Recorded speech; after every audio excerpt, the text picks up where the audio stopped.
نشهد أن لا إله إلا الله وحده لا شريك له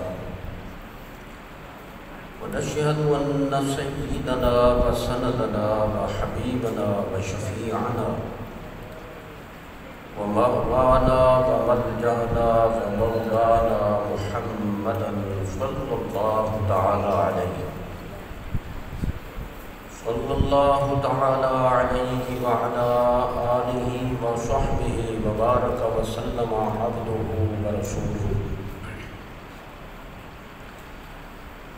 أما بعد فقد قال الله تعالى في الكلام المجيد والفرقان الحميد: إنما يريد الله ليذهب عنكم الرجس أهل البيت ويطهركم تطهيرا. وقال في موضع آخر: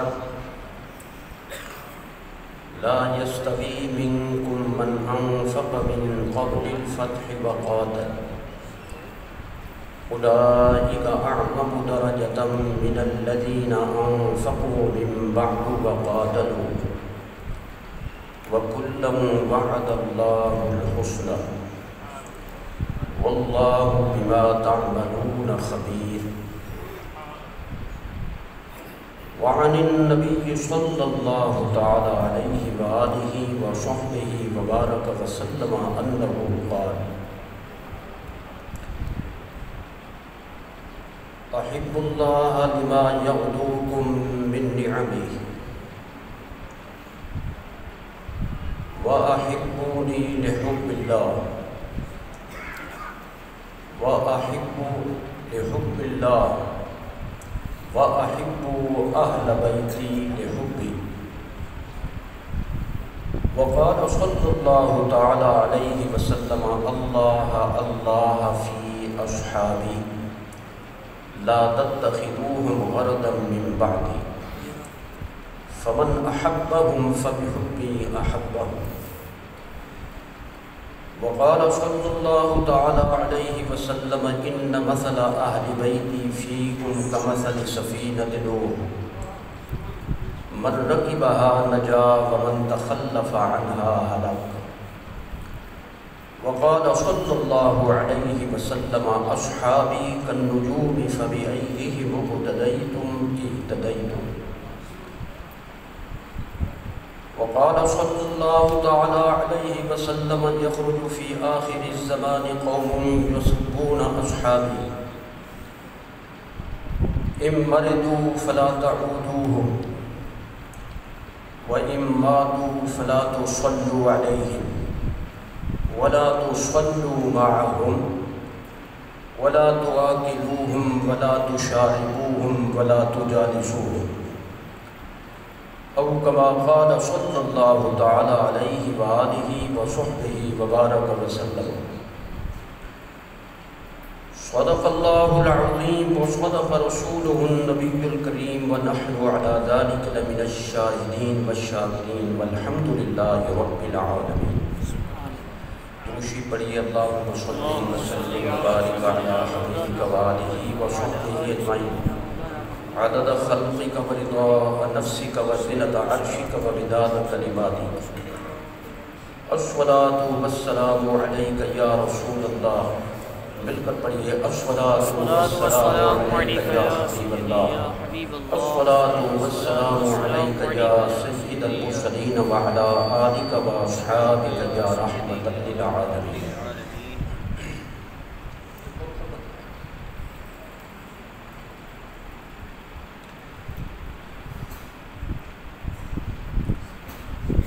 صدر جلسہ، مہمانان گرامی،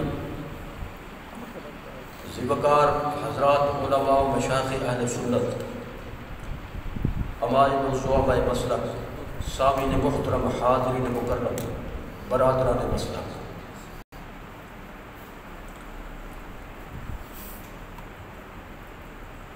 بخاری شریف کی تکمیل کے اس ایمان افروز موقع پر اور جامعہ حاضہ کی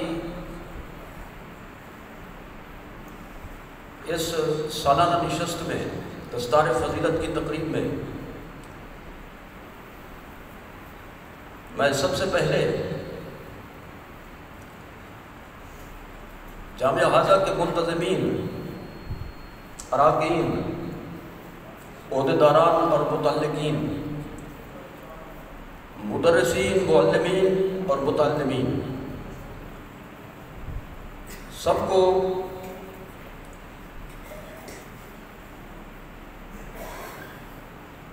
تہہ دل سے ہدیہ تہنیت اور تحفہ تبریک پیش کرتا ہوں۔ اس کے بعد دعا فرمائیں کہ اللہ تعالیٰ جامعہ حاضہ کو مزید کامیابی، کامرانی، ترقی، دوام، استقامت اور برکت عطا فرمائے، اور اس کے تمام دینی اہداف کو اللہ تعالیٰ پورا فرمائے اور جامعہ کی تکمیلات کے لیے غیب سے اسباب پیدا فرمائے۔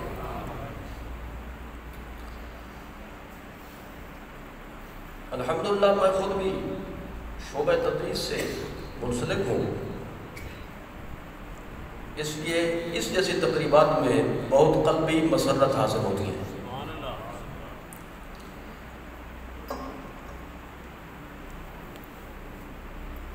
ٹائم کی قلت اور نزاکت کے پیش نظر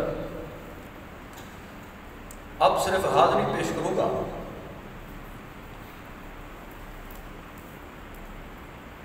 جو عنوان آپ حضرات نے جلسے کے لیے تجویز فرمایا اور جس موضوع پر مجھے کچھ معروضات پیش کرنے کا حکم ہوا، وہ ہے عظمت صحابہ اہل بیت کرام رضوان اللہ تعالی علیہم اجمعین۔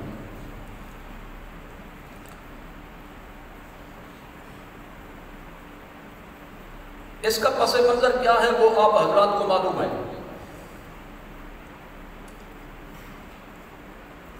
اور یہ جو حالات پیدا ہوئے کچھ عرصے سے حضرات صحابہ کرام اور حضرات اہل بیت کرام کے حوالے سے، توہین کے، گستاخی کے اور بے ادبی کے،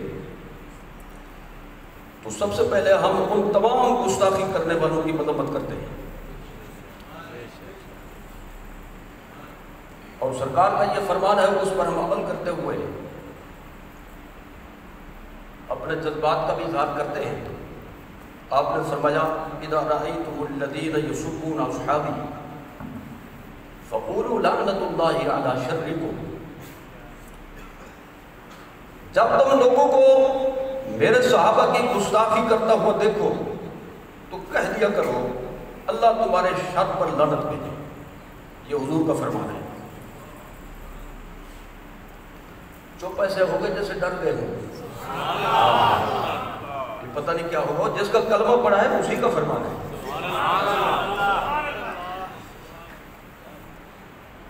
اسی طرح جو حضور کے اہل بیت کرام کی گستاخی اور بے ادبی کرے وہ بھی ملعون ہے۔ قرآن و سنت کے نصوص اس پر موجود ہیں۔ تو میں نے چونکہ بالکل مختصر بات کر لی ہے، لیکن میں چاہتا ہوں مختصر ہو لیکن پوری۔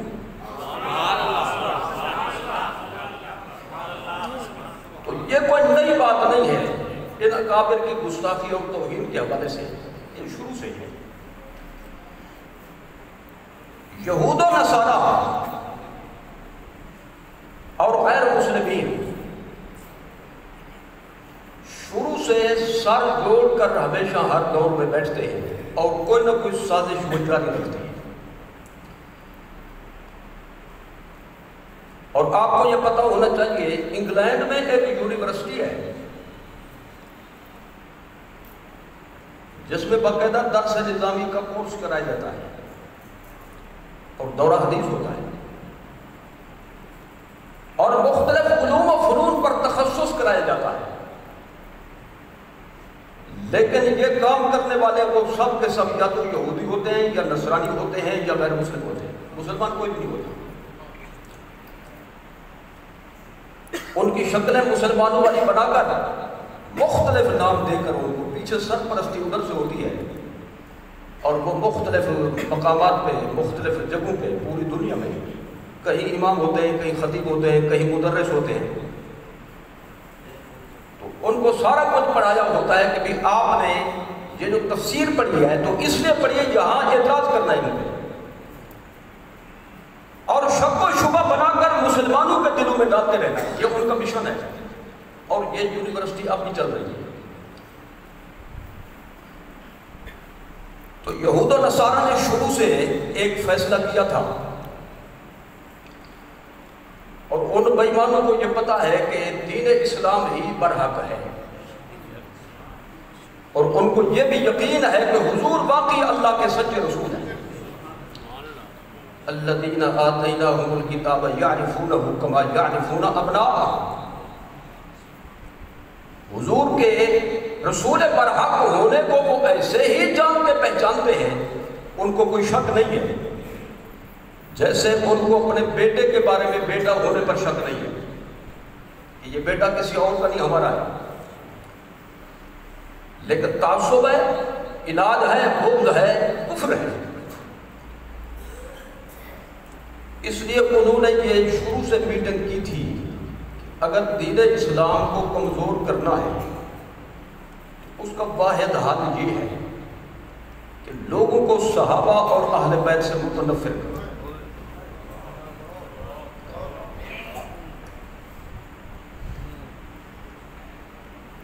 اور اس حوالے سے ایک تو یوں کرو کہ ان دونوں کو آپس میں لڑا ہوا دکھاؤ. صحابہ اور اہل بیت ایک دوسرے سے نفرت رکھتے ہیں, بغض رکھتے ہیں, دشمنی رکھتے تھے. صحابہ کا طبقہ اور ہے, اہل بیت کا طبقہ اور ہے, یہ دونوں آپس میں دشمن ہیں ایک دوسرے کے. انہوں نے سازش بنائی کہ اس طرح سے چلو سارے نہیں بگڑیں گے, کچھ سمجھدار ہوں گے. سنی تو ہمیشہ سمجھدار ہوتے ہیں, جو بے وقوف احمق ہوں گے وہ ہمارے گروپ میں شامل ہو جائیں گے, ہمارا مشن چلتا رہے گا. یہ ذرا بوجھ ختم کر. تو یہ سازش چلی حضرت مولا علی کے دور میں. ایک یہودی جس کا نام تھا عبداللہ بن سبا, عبداللہ بن سبا, عبداللہ مسلمانوں والا نام رکھا اس نے, تھا کٹا پکا یہودی. جھوٹ موٹ کا کلمہ پڑا, مسلمانوں میں گھس گیا. بلکہ میں تصریف فرمانے جملے کی حضرت عثمان غنی کے دور میں یہ پیدا ہوا. یعنی سازش جب شروع ہوئی تو حضرت عثمان غنی کے دور میں یہ بندہ مدینہ طیبہ آ گیا. اسی کے نتیجے میں حضرت عثمان غنی شہید کر دیے گئے. پھر اس بے ایمان نے یہ تحریک جاری رکھی, مولا علی بھی شہید کر دیے گئے. اور مسلمانوں کی آپس میں جو جنگیں ہوئیں اس دور میں جو آپ سنتے ہیں جنگ جبل, جنگ صفین, یہ بھی اسی بے ایمان کی سازش کا نتیجہ تھی. مولا علی نے کبھی نہیں فرمایا حضرت معاویہ سے لڑو.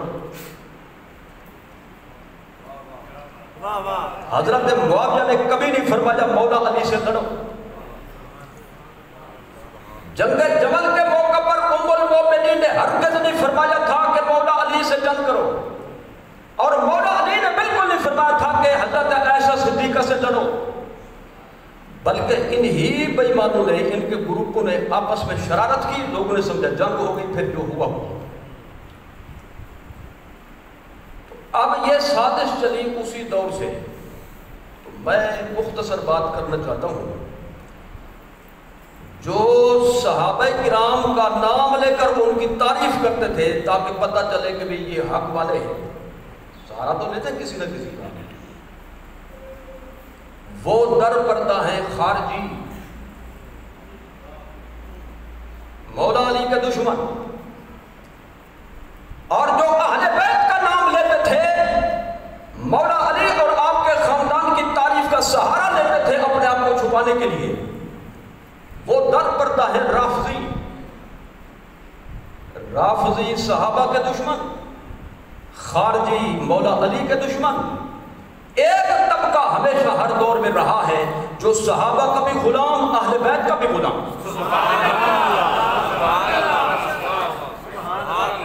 اور وہ ہے اہل سنت و جماعت۔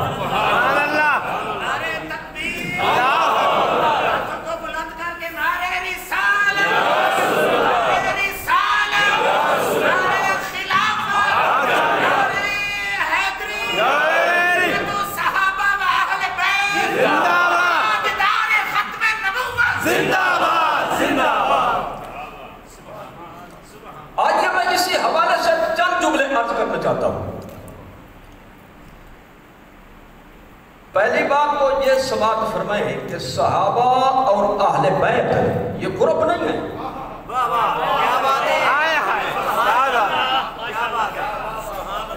یہ انہوں نے بنا دیے۔ میں کہتا ہوں کہ بنیادی فضیلت ان نفوس قدسیہ کی صحابیت ہی ہے۔ صدیق اکبر صحابی، حضرت فاروق اعظم صحابی، حضرت عثمان غنی صحابی، حضرت شیر خدا صحابی، حضرت عائشہ صدیقہ صحابیہ، حضرت سیدہ فاطمہ الزہرا صحابیہ، حضرت امام حسن مجتبی صحابی، حضرت امام حسین شہید کربلا صحابی۔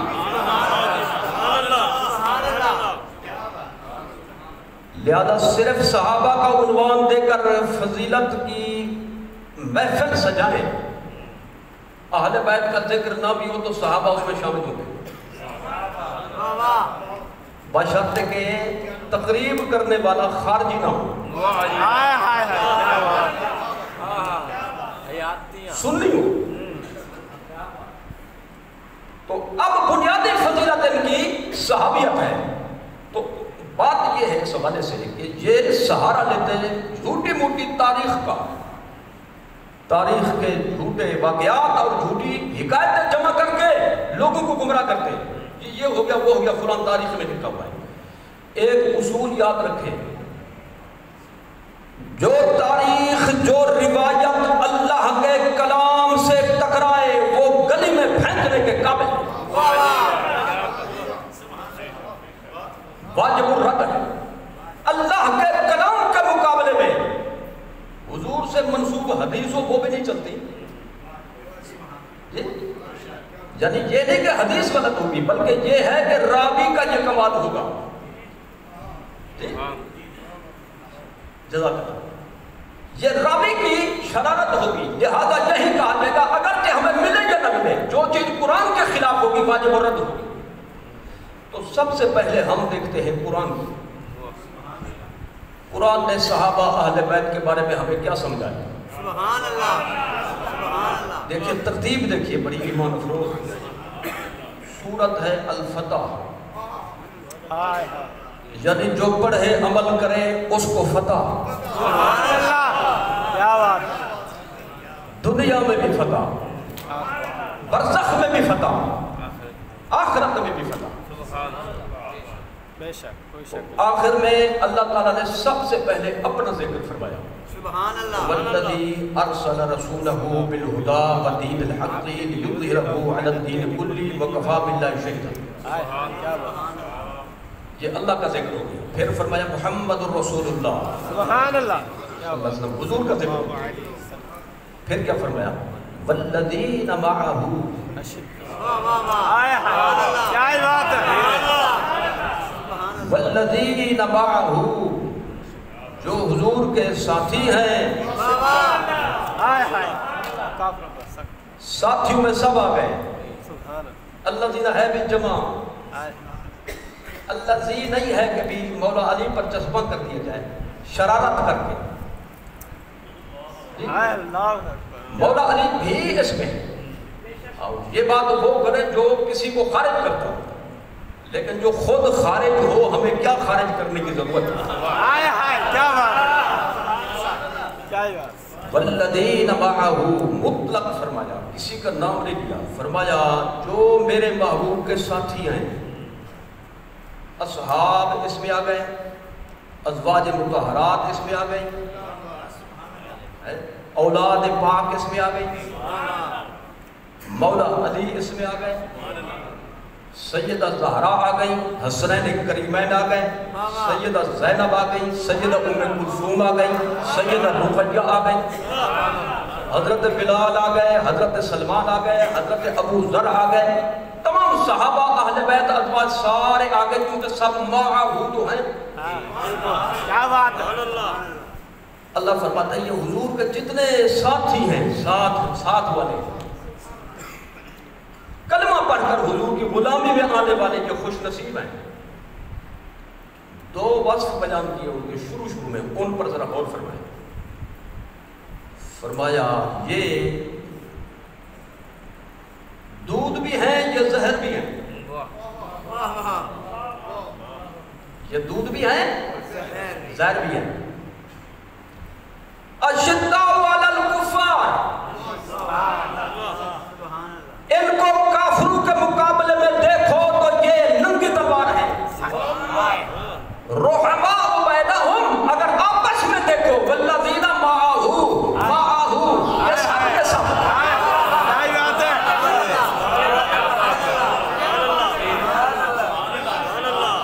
یہ سب کے سب آپس میں شیر و شکر ہے۔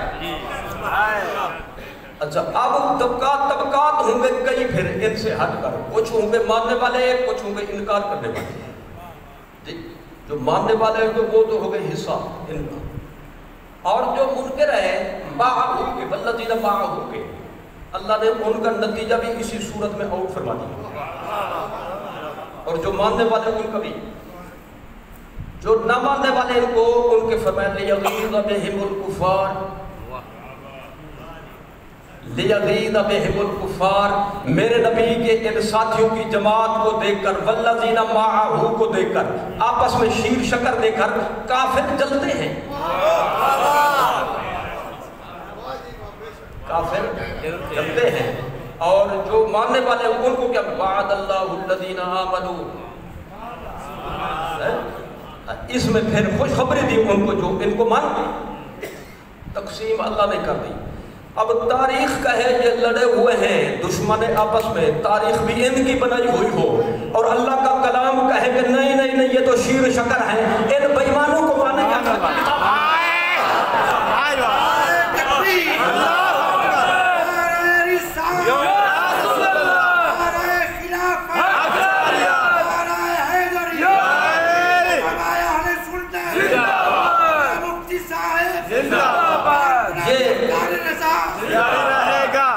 یہ قرآن کا فیصلہ ہے۔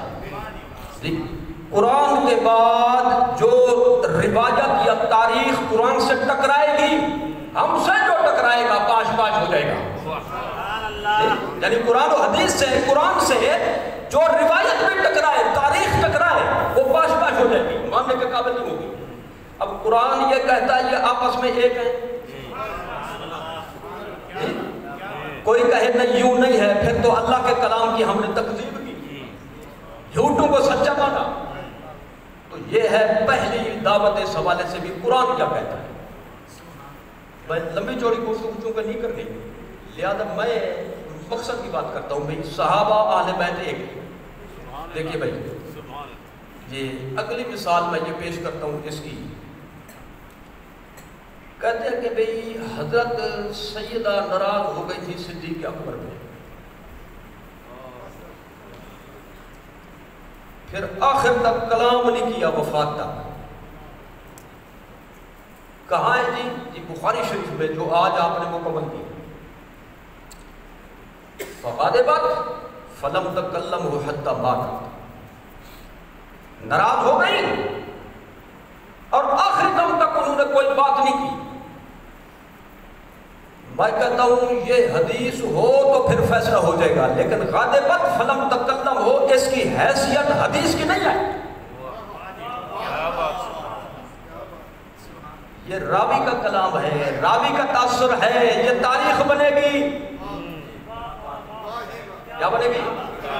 تاریخ بنے گی، اور جو تاریخ قرآن سے ٹکرائے ماننے کا قابل نہیں ہے۔ قرآن کہتا ہے رحماء بینہم،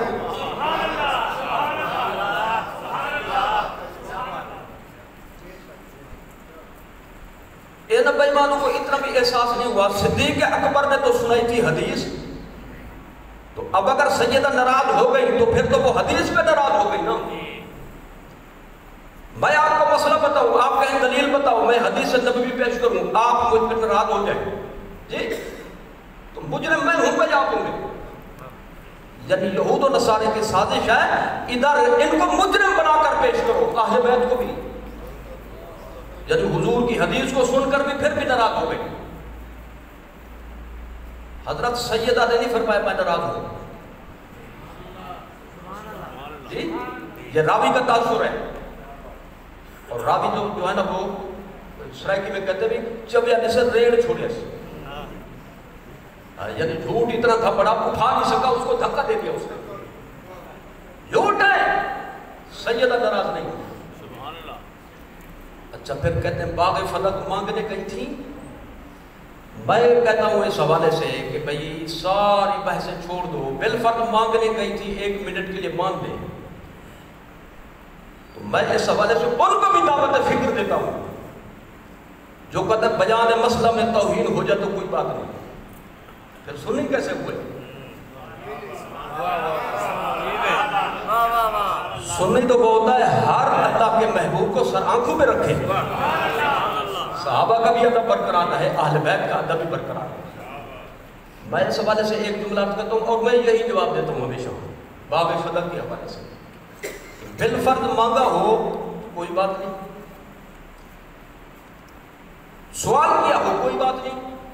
لوگ کہتے ہیں عدالت میں آ گئی, وہ عدالت کیا ہوتی تھی؟ آپ سمجھتے ہیں حافظ ہوں گے, اسی طرح دفتر ہوں گے, جس طرح آج کل کچہریاں ہوتی ہیں. دفتر تھا مسجد نبوی,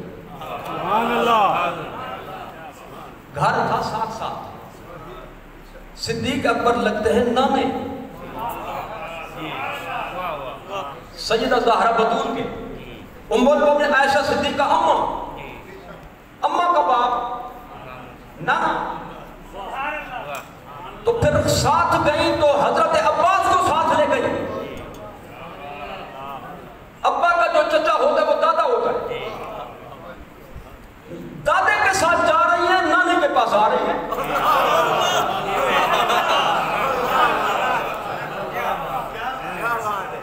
میں قدم نہیں گئی, ان کی بات کر میں جواب دے رہا ہوں. اگر گئی ہوں تو پھر ان سے کہو, اگر وہ گئی ہوں مطالبہ کیا ہو تو سب سے پہلے تو یہ ثابت ہوگا کہ سیدہ زہرا نے حضرت صدیق اکبر کو حضور کا پہلا خلیفہ مانا.